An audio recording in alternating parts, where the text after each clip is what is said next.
Game of Thrones was a showstopper, if we don't count the last few seasons, and House of the Dragon has the potential to be the same. We've got political espionage, a civil war, and lots of gorgeously rendered dragons flying around Westeros this time round. So today, let's do a deep dive into why House of the Dragon will give us something Game of Thrones never did. First up, D&D won't be returning, thankfully. House of the Dragon will be set 2 centuries before the events of Game of Thrones, promising to dive deep into the history of Westeros like we've never seen before.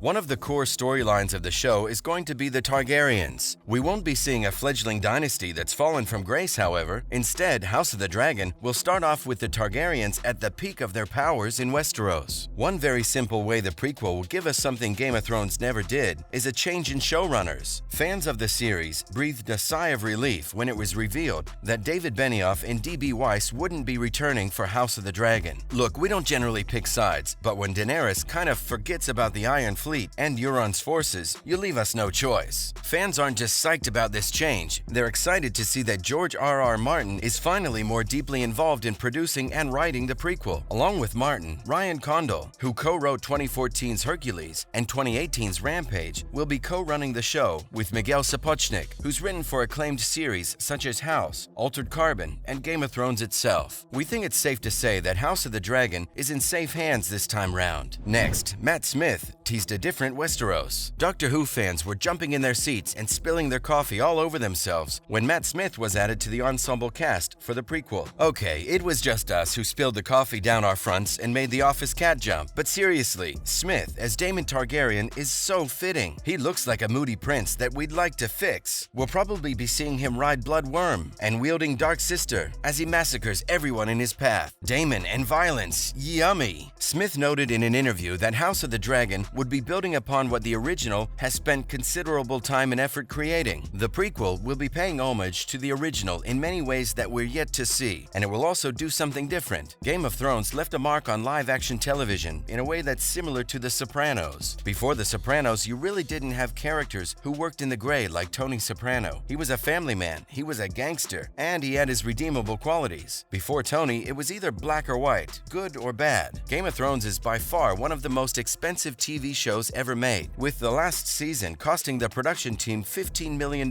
per episode. The show took things up a notch in every imaginable way, with gorgeous vistas, stunning visual effects, and climactic battles. And Smith believes House of the Dragon will be along the same lines in terms of quality, if not even grander than the original. It has some big shoes to fill, and a big cast, including Matt Smith, is one way to do it. Next, big, burly, and beautiful CGI dragons. When Game of Thrones Season 1 began, House Targaryen were on their last legs, trying desperately to stay afloat. In the books, we're told that the Targaryens were once the most powerful entity across all Westeros. And it wasn't their wealth that made them so, it was dragons, many, many dragons, that soared across Westerosi skies and intimidated anyone who dared mess with them. In the original series, dragons had gone extinct long before Robert's Rebellion. That's why the rebirth of dragons at the end of Season 1 was so significant. It meant that Daenerys would eventually become an immense military and political force. Wherever Daenerys went, there her dragons were present, and anyone who defied her was burned to a crisp. Our office cat really liked that for some reason. By the end of Season 8, Daenerys is probably the most powerful person across all of Westeros, and that's just with 2 dragons at her command. However, 200 years before the events of the original series, dragons are very much alive and thriving across Westeros, and all of them fall under the command of the Targaryens, making them the most formidable house in all of Westeros. We'll be seeing them in all their CGI glory, including Daemon's fearsome Bloodworm, Rhaenyra's Syrax, and Ser Laenor Valerian's Sea Smoke, among several other dangerous ones. Now, the Targaryen Civil War. A core plotline in the House of the Dragon revolves around the conflict called the Dance of the Dragons. Fans of the series already know that the central conflict is the civil war between the Targaryens, who want to claim their right to rule all of Westeros. This simply means that we're going to get epic battles between 2 or more dragons and their riders across Westerosi skies. The collateral damage their battles would consequently create would be huge, and would create excellent conflict between the Westerosi denizens and their rulers. But what could a group of citizens really do against a dragon? Or 3? We'd love to find that out. Next, the rise and fall of House House Targaryen. The action sequences we'll be getting won't just be pure spectacle. There's a reason why dragons have gone extinct at the beginning of Game of Thrones. We'll get to see the Targaryens at the height of their power, and we'll get to see their dwindling numbers as the series progresses, eventually leading to the fall of the Targaryens. One of the reasons why Daenerys Targaryen's rise to power is important in Game of Thrones is because the Targaryens were the most formidable royal family in the history of Westeros. However, we don't really get to see that in the original series, but with the prequel,